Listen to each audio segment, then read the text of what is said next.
Wow, thank you so much for the warm welcome. It's wonderful to be with you here at the Vineyard Leaders Gathering. And as Andrew said, I have been hosting conversations on faith for nearly 2 decades, and it's been an amazing experience. And I hope to share this morning with you some of what I've learned in the process of doing that, some of the ways in which I've seen the conversation change quite significantly in recent years as well, and what that may help us as the church to do when it comes to engaging our culture and the kinds of questions our culture is asking of us. Andrew kindly mentioned the title of my new book, The Surprising Rebirth of Belief in God. And I begin the book by quoting from a well-known poem by the Victorian poet Matthew Arnold. It's titled Dover Beach, and this poem was written about 150 years ago. And there's this well-known stanza in the poem that says, "The sea of faith was once too at the full, and round earth's shore lay like the folds of a bright girdle furled, but now I only hear its melancholy, long withdrawing roar."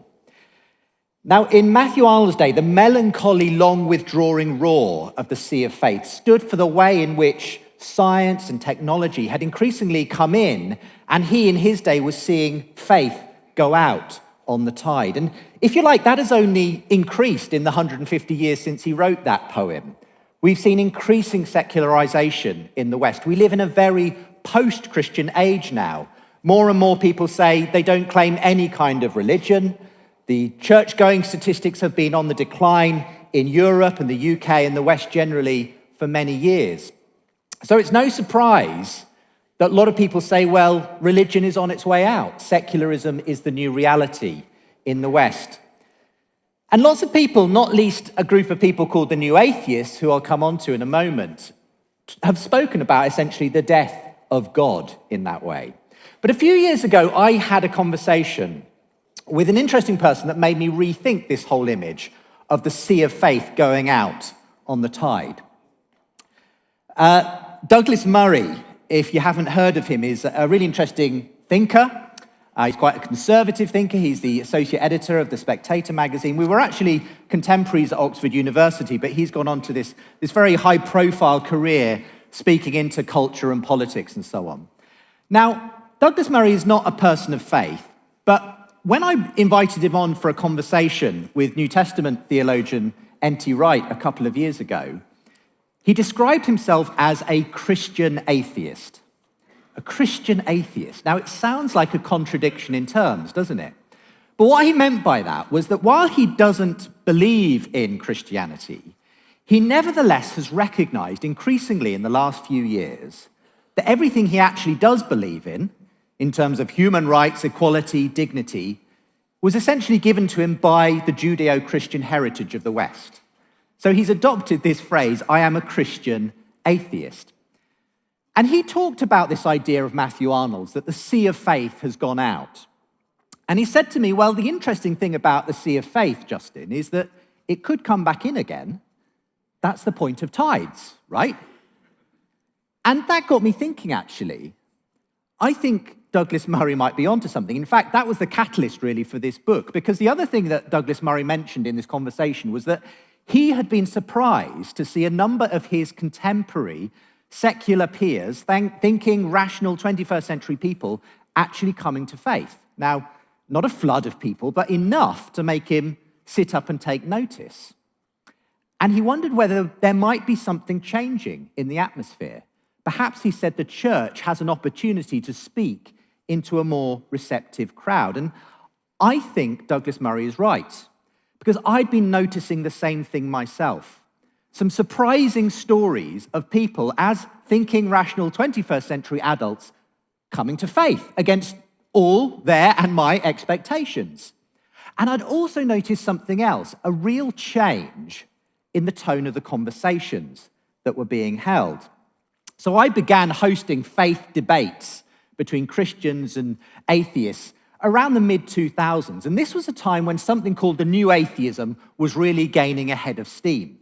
The New Atheism was led by the so-called 4 horsemen of the New Atheism. There they are on the screen. Richard Dawkins on the far left, Sam Harris, Christopher Hitchens, and Dan Dennett. Now, they're all kind of public intellectuals, and each of them had written a best-selling anti-God book, perhaps best known Richard Dawkins and his book, The God Delusion. In fact, two of these have passed away since, Christopher Hitchens in 2011, and only very recently, only last week, Daniel Dennett on the far right of the picture. But these were the figureheads, if you like, of this new atheist movement. And this was a very dogmatic, quite aggressive form of public atheism. It had a lot of column inches, a lot of sort of cultural commentary going on around it. There were some quite big campaigns. I don't know if anyone remembers the atheist bus campaign in 2009, where we had red London buses circulating the capital, bearing the slogan, "There's probably no God, now stop worrying and enjoy your life." So this was the closest thing atheism had ever had to an advertising campaign. And you had similar things in the US, like the Reason Rally in Washington, tens of thousands of people descending on the mall to kind of champion science and reason and chant these slogans, So it was a really interesting moment. And what marked out new atheism as different, say, from the old atheism, was that it was very disparaging and dismissive of religion. Religion was just a fairy tale that we needed to consign to history as science and reason told us about a bright new future. Now, the conversations I was hosting on Unbelievable tended to reflect what was happening in the culture at that time. There's a couple of pictures of me speaking on the show. It was a great time to be having these conversations because these issues were very much in the public sphere. And I was finding that, I was having a lot of conversations between quite dogmatic atheists and Christian thinkers. But over time, I noticed that the conversations began to change. And on the screen there, you can see a conversation I hosted in 2018, which is really when I mark the beginning of this transition. And this was an interesting one for me because rather than having a Christian versus an atheist, in this occasion, I actually had two non-believers joining me on the show, but very different types of non-believers. On the left of the picture, you can see Susan Blackmore, who's an atheist psychologist. And on the right of the picture, a man called Jordan Peterson, who some of you may have heard of. He's a Canadian psychologist, and I'll come to him more later. But they were debating the question, do we need God to make sense of life, for a purpose in life? And actually, Jordan Peterson, even as a non-Christian, was the one defending the idea that actually we do need something like God to make sense of life. Now, this was a very different kind of conversation to the ones I'd been having up to this point with the normal kinds of new atheists who were joining me. And increasingly, I'd been noticing, actually, there was a change in the way many people who didn't necessarily think of themselves as Christians were actually choosing to present themselves. Very often, the non-believers who were coming on the show were distancing themselves from this new atheist movement, saying, I'm not a Richard Dawkins sort of atheist.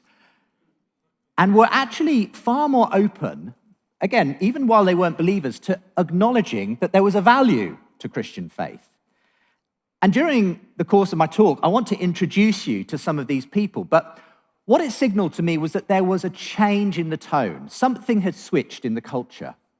And I think really what had begun to happen was that the nature of the conversations had started to change because people, I think, had ultimately started to tire of the new atheism itself. It had sort of become so brash and zealous in itself, it was almost taking on a quasi-religious tone to it. The four horsemen were the high priests, in a sense, of this movement. They had their religious texts themselves, which were their best-selling books. They had a sort of materialist creed that all that exists is matter in motion, and everything we experience can be boiled down to the blind forces of nature. And anyone who disagreed with that materialist orthodoxy was rounded upon as a heretic. So it gained a kind of quasi-religious sort of fundamentalism itself. And I think a lot of people started to see that that's ultimately what people had done. They'd replaced one form of religion with another form of religion. But more than that, actually, the movement itself started to unravel internally. There's a much longer story you could trace again in the book of how this happened. But I was sort of an interested bystander, seeing that the new atheist movement itself started to get all these internal fractures. Because the fact was that a lot of people ended up not being happy with the fact that this movement was essentially represented by a phalanx of old white men. And they said, we need more diversity in the movement. And in fact, one part of the movement said, we are going to rebrand ourselves. We want to be atheism plus. We're going to be atheists plus a commitment to gender equality and to feminism and to LGBT rights. But another part of the movement said, we want nothing to do with that because all we're interested in is science and reason. Okay, we don't need any politically correct ideologies. And there was a sort of huge split in the movement at this point, to the point where many of these atheist sort of architects of the movement fell out with each other quite dramatically, far more dramatically than they'd ever fallen out with their Christian counterparts. And what that led to was a split in the movement, to the point where even Richard Dawkins himself got stripped of his American Atheist of the Year award by the Humanist Association of America in 2021. Why did he get stripped of his award? Because of what he'd been saying about transgender. And these were the issues that divided the atheist community. To boil it down, once they had agreed that God didn't exist and religion was bad for you, they couldn't agree on anything else. And what I found was that this was the problem overall with the atheist movement. It was essentially predicated on a negative statement, what we do not believe in. But people can't exist, can't live their lives on a purely negative statement. They need something positive, a positive ethic to live for. And it failed to provide that because science and reason are great for some things, but they won't tell you what the point of life is. They won't tell you how you should live your life. And that was the point at which they disagreed. So I found that increasingly, by the time sort of 2017, 2018, I just found the conversations were changing. People had seen this new atheist sort of phase had really waned by that point. And there were far more people I was bumping into who, as I say, were not Christians, but were these secular intellectuals who were open again to the value of faith. As I say, I cover these issues in the new book, The Surprising Rebirth of Belief in God. But my first book, Unbelievable, Why After 10 Years of Talking with Atheists, I'm Still a Christian, was really my case for faith at the point of having hosted these conversations at about the 10-year mark. And while I make the case for faith in the blue book, as it were, this new book is really about how I think the church can take that faith, that story, to a culture that desperately needs to hear it again. And with the new podcast series that I've recently launched, I'm able to kind of in real time tell some of these stories that I want to share with you today about people I'm finding who are rediscovering the Christian story, even in our post-Christian age. I want to draw the stories out through sort of three different ways of looking at it, three ways in which I think God speaks to various questions: the question of human existence, the question of human value, and the question of human purpose. Firstly, I think some of these thinkers are pointing us back to the fact that God makes sense of human existence. And I'm going to get a bit scientific on you at this point, because there is this very familiar mantra that came with the New Atheists. Much of the movement was led by scientific thinkers like Richard Dawkins. And it was essentially this: the more we know about science, the less reason we have to believe in God. That was the direction of travel. The more we know about the universe, the less reason we have to believe in God. But I think there's a very different, an alternative story of science to be told. Because I think the direction of travel has actually been in precisely the opposite direction. Because I've been bumping into more and more scientific thinkers who are telling me, actually, there's something going on in the universe that simply doesn't make sense on this purely naturalistic account of everything. One of the phenomenal things that I discovered early on in hosting these debates on science and the universe and God was a phenomenon called the fine-tuning of the universe for life.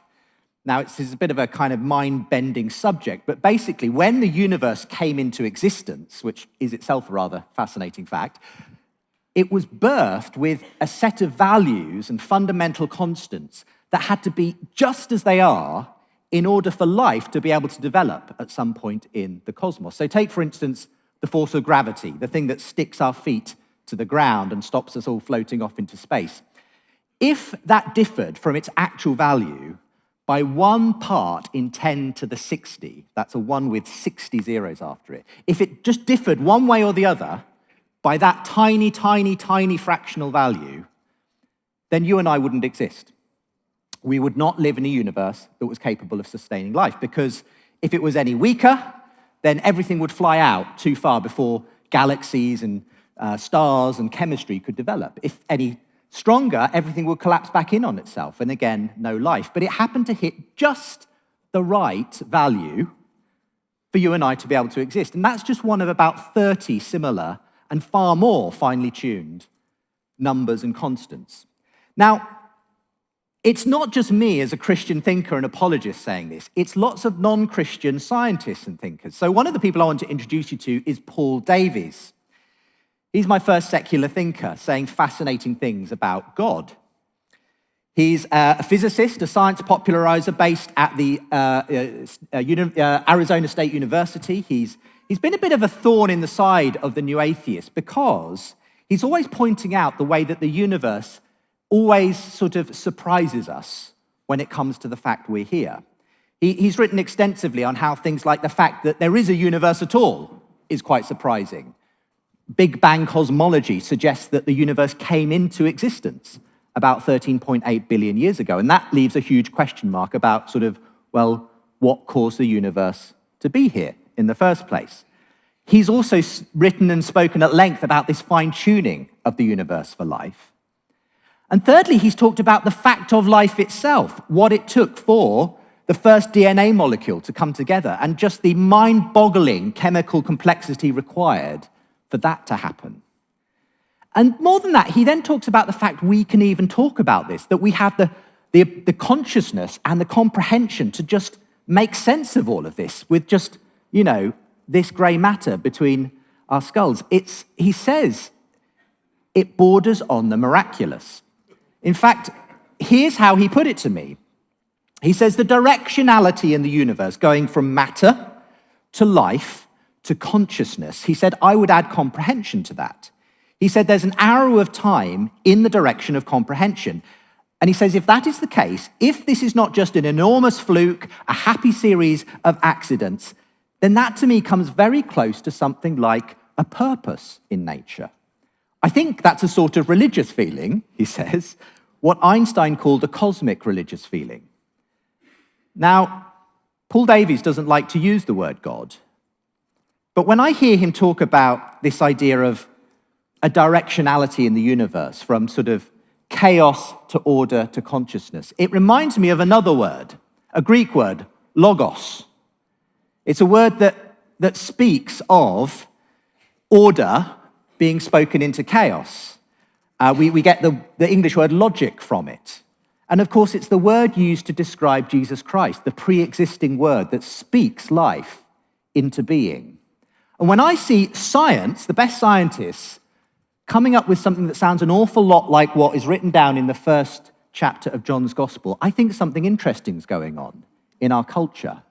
Something's happening that is actually very much in contrast to the story we've often been told in popular culture about science and faith.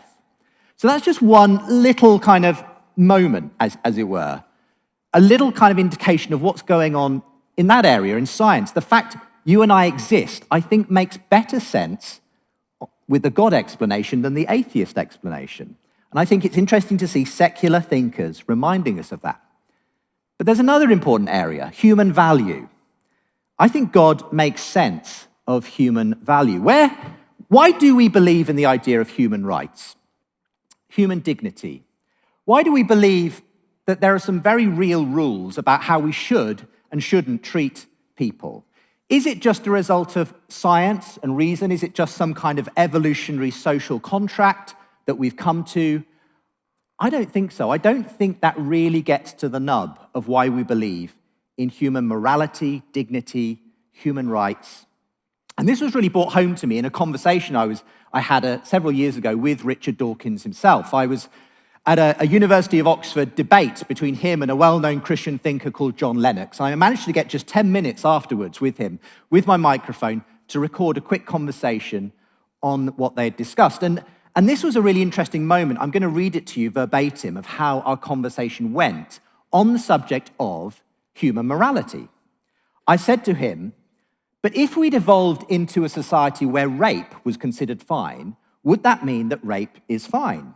And he said, I don't want to answer that question. It's enough for me to say that we live in a society where it's not considered fine. We live in a society where selfishness, failure to pay your debts, failure to reciprocate favors is regarded as scams.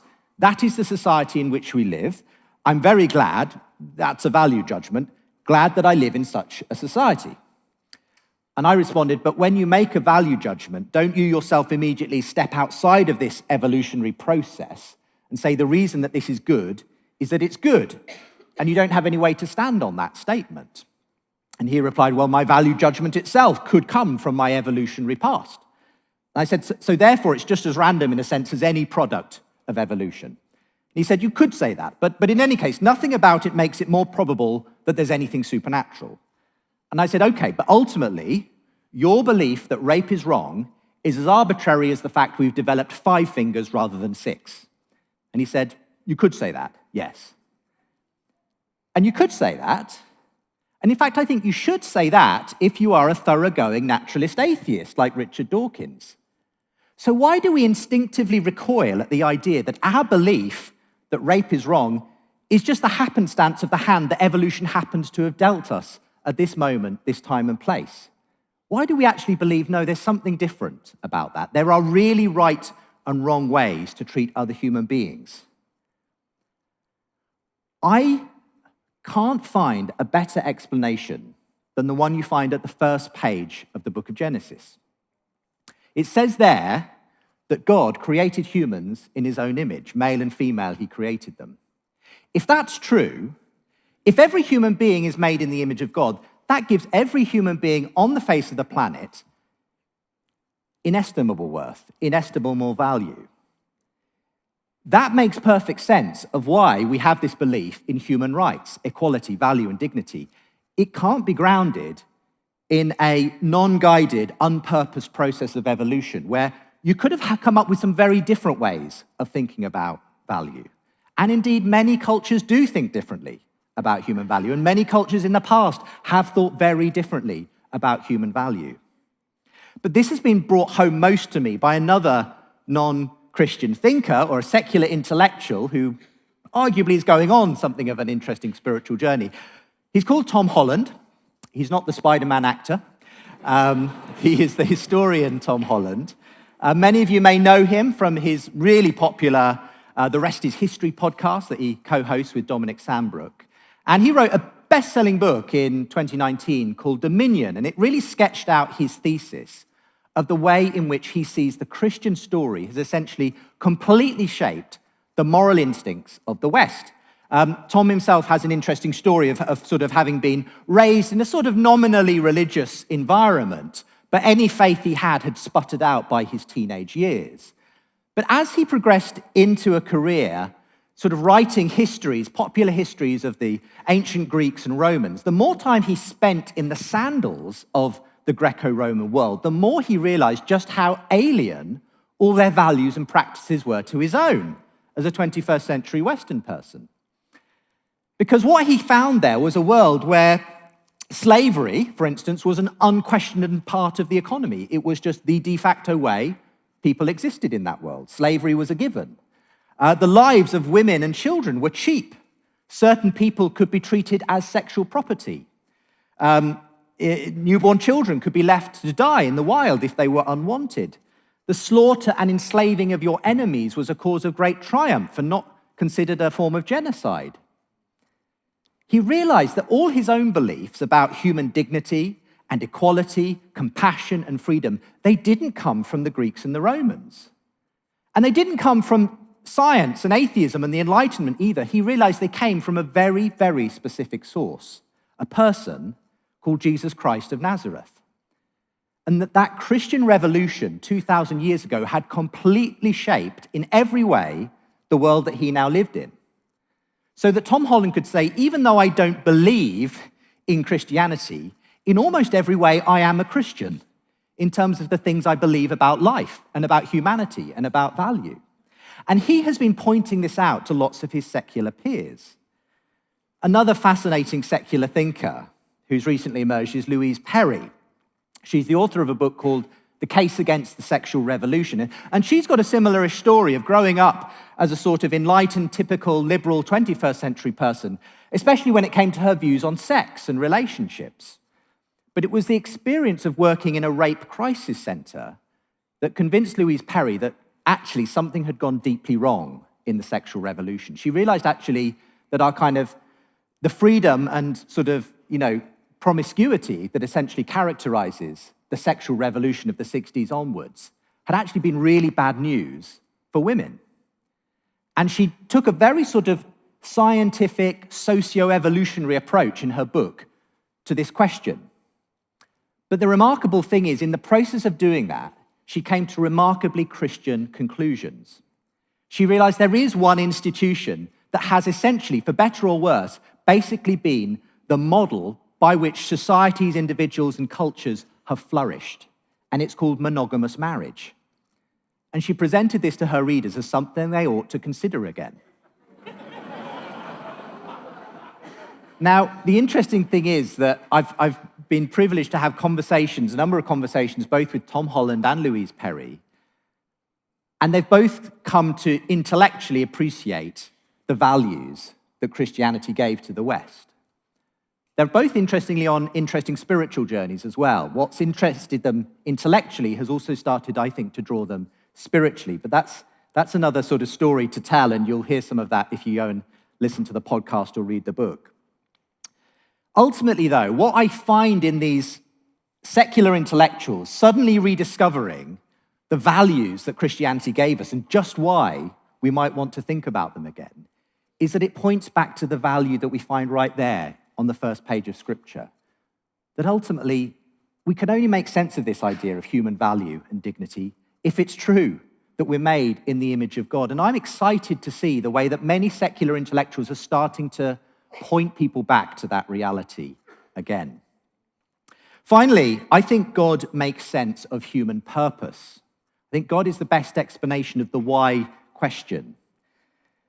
One of the most prominent thinkers in this area is the person I mentioned earlier, Jordan Peterson, this Canadian psychology professor who really kind of blew up in terms of public awareness in 2018, somehow filling auditoriums of thousands with especially young men coming to listen to him speak on the Bible, like 2 or 3 hour lectures on the book of Genesis, people paying to come along.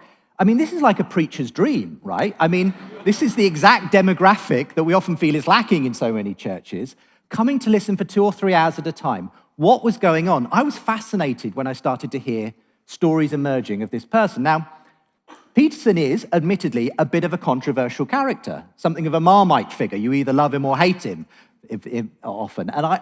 But whatever you think of his sort of politics, there's no doubt that he's been having an outsized influence on a huge demographic. There are millions of people who follow his YouTube channel, listen to his podcast, turn up to his lectures around the world. And Peterson himself is sort of very much a peer of the new atheist thinkers. He's in that sort of arena.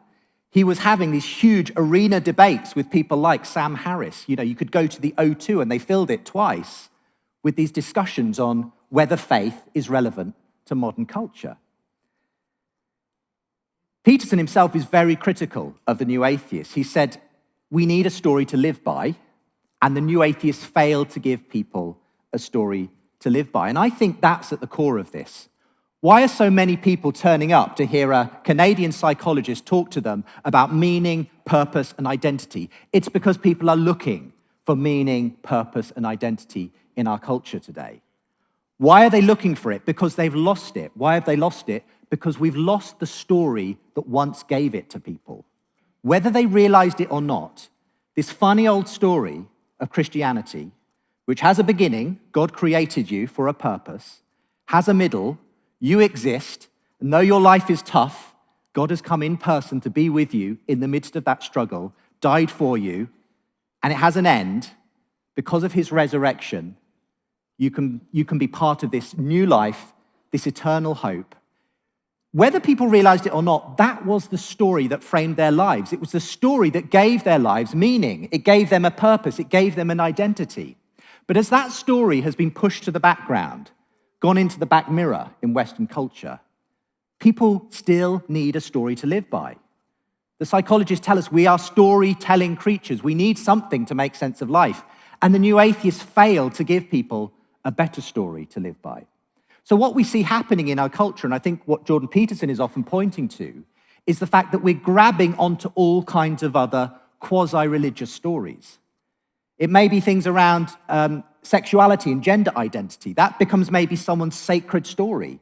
That becomes the thing that fills the God-shaped hole. It may be some kind of political nationalism, some kind of right-wing sort of political story that becomes the new story of reality. But the problem is, these stories were never meant to take the place of the Christian story. These stories end up just butting up against each other and create something called the culture wars on Twitter.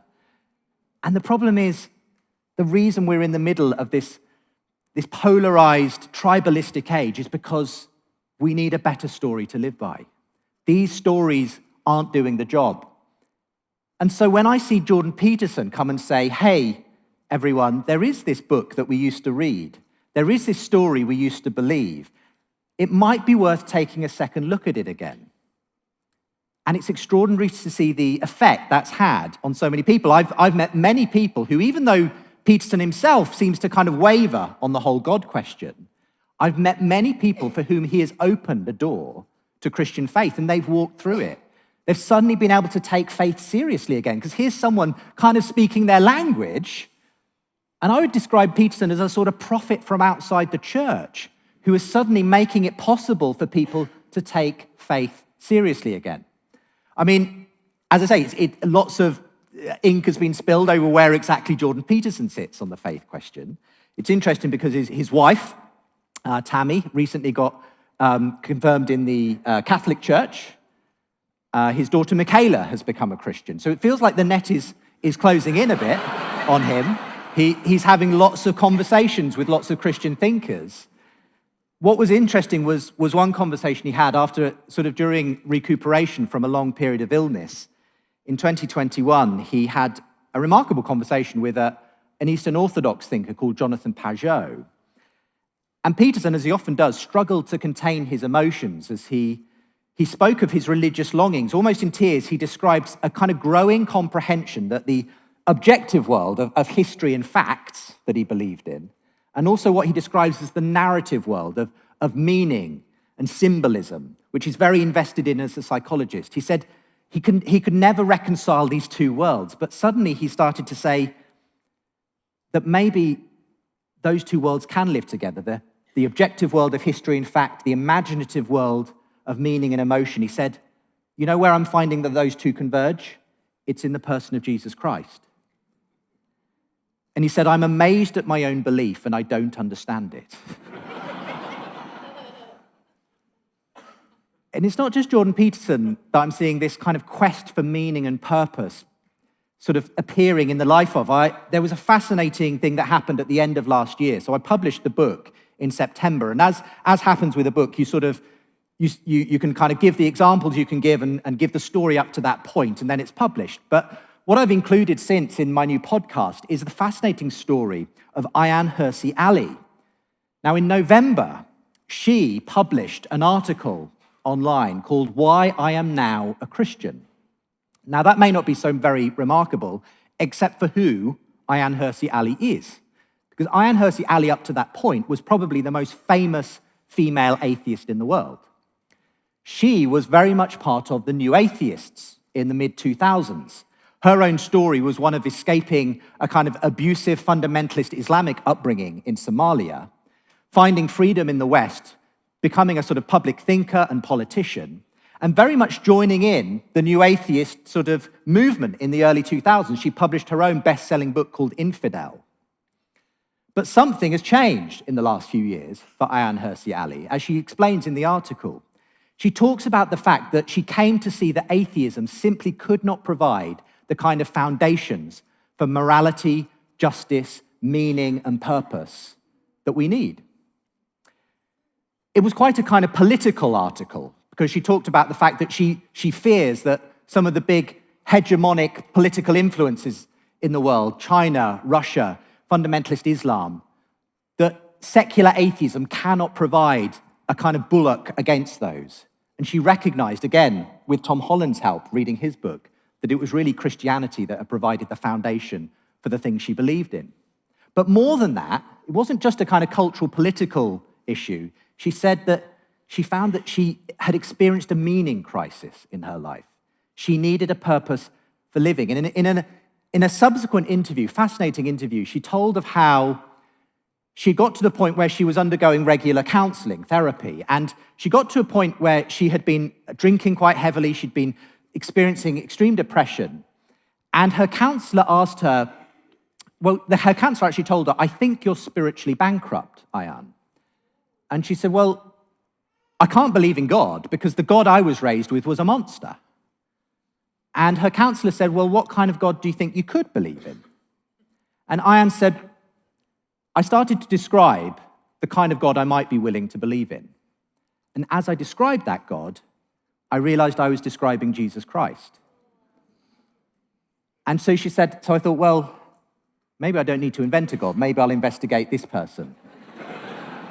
And she did, and she has been going to church. Now, I don't know exactly where she is in her journey. That's between her and God. But something significant has changed to the most famous female atheist in the world. That suggests something is happening in our culture, something very significant. I feel like there's a turning of the tide. This isn't a sort of massive, everyone's filling the churches, we're all overflowing with people. No, but something has changed in the atmosphere. That sea of faith that is supposedly going out and will never come back in, I think we're starting to see a turning of the tide. People can only exist on the thin diet of secular materialism for so long before they need a good, better, true story to live by. And I think we're seeing that happening in our culture. I just want to finish with one more story, fascinating one, because in the end, I do believe that whether it's me, you, Jordan Peterson, Ayan Hirsi Ali, we all need a better story to live by, and that story was shown in person by Jesus Christ. I think we have really good reason to believe that all our deepest longings inside are fulfilled in him, that all of the complexity and design we see in the universe was spoken into existence by the divine Logos, and that search for purpose and meaning and identity is only fulfilled when we find our identity in Jesus. And the person I want to finish with on this is a woman called Molly Worthen. Molly is a noted historian of North American religion, and I've had the privilege of interviewing her recently about her own journey. She's based at the University of North Carolina, and for the past 20 years or so, she has been an agnostic, researching US religion from the sidelines and also writing for well-known publications like the New York Times and the Atlantic. Now, the interesting thing is that after 20 years as an agnostic, in the summer of 2022, Molly Worthen was baptized. And you might ask, why on earth would that happen to Molly Worthen? Because if anyone knew the good, the bad, and the ugly of religion, it was her. She had been reporting on it for so long. But what happened was that she was sent on assignment to speak to a megachurch pastor in North Carolina, J.D. Greer. And she was doing a profile on him for a magazine. And once they'd had a couple of interviews, he kind of challenged Molly to get off the agnostic fence. He said, "Well, what do you actually believe about Jesus of Nazareth?" And she said, "Well, I guess I've never quite made my mind up. You know, I kind of heard that we can't really be sure that the things in the New Testament really happened. It's all a bit fuzzy." And he said, "Well, why don't you go and actually look into it, do some homework?" He challenged her. And so she thought, well, okay, I can do that. I can do some homework. In fact, he put her in touch with some really interesting people, someone who's passed away since, but Tim Keller, well-known Christian thinker who wrote books like The Reason for God. And also New Testament historian N.T. Wright, Tom Wright. And she started to read some of their books, and she became fascinated. Suddenly, she was emailing these folks and having conversations. And what she discovered in the process was that there was far more interesting and compelling evidence for the person of Jesus Christ than she had ever realized. What she realized was that Christianity isn't just a set of propositions and a kind of a set of good moral advice for living your life. It was based in a very real set of historical circumstances. Something happened, she realized, 2,000 years ago that meant that a whole group of Jewish people started claiming that the Jewish Messiah had come, been crucified, and been raised to life again, against all of their theological expectations. She realized that something had happened 2,000 years ago, and that there was this resurrection-shaped hole at the center of the story. Now, Molly will say, I couldn't 100% prove this, but other things that were happening in her life made her realize that she needed a better story to live by. There were lots of things she was struggling to make sense of as a sort of agnostic. And so she came to the point where she said, you know what? I've still got some doubts. I still haven't made sense of everything in the Bible. But she said, I think I can believe what it says there, that when you believe with your heart and confess with your mouth that Jesus Christ is Lord, that you will be saved. And that's what she did. And she was baptized that summer in that megachurch against all of her expectations. She became a Christian. And if it can happen to Molly Worthen, I think it can happen to anyone. I think there's this fascinating new openness in our culture. People are desperate for a better story to believe in. And we have a story that that not only can they believe in, they can look into, that has this historical credibility, that not only makes sense of history, it makes sense of us, in our deepest longings and desires. I'm excited by this. Now, I'm not saying that we're going to suddenly see our churches run over with meaning-seeking millennials and Gen Z, but I do sense that this is a moment where the church can be speaking into our culture in a different way. Sometimes the problem is we're a bit behind the culture, and we think that they're still asking the questions that the new atheists were asking some 15 or 20 years ago. But actually, I don't think most people wake up in the morning and ask, is there a God? Someone show me some philosophical evidence. They wake up and they ask, what's the point of life today? Is there a reason for me to get out of bed? Because we're living in a culture where people are desperate for a meaning, a purpose, and an identity. And we're here to show them that there is a story that they can put their faith in, that there's a story they can step into. We need to make sure we know that story, and we know how to tell that story compellingly to people who are open to it again. I do believe there is a new openness to this story, and that God is calling us all in our generation to say, who are the meaning seekers? Who are these people who might be just standing on the edges, waiting for an invitation to be invited into this story again? That's an enormous privilege, an enormous challenge. And I pray that in your life, in your church, you would see God move and respond to those who are waiting for that invitation. God bless you all. Thank you.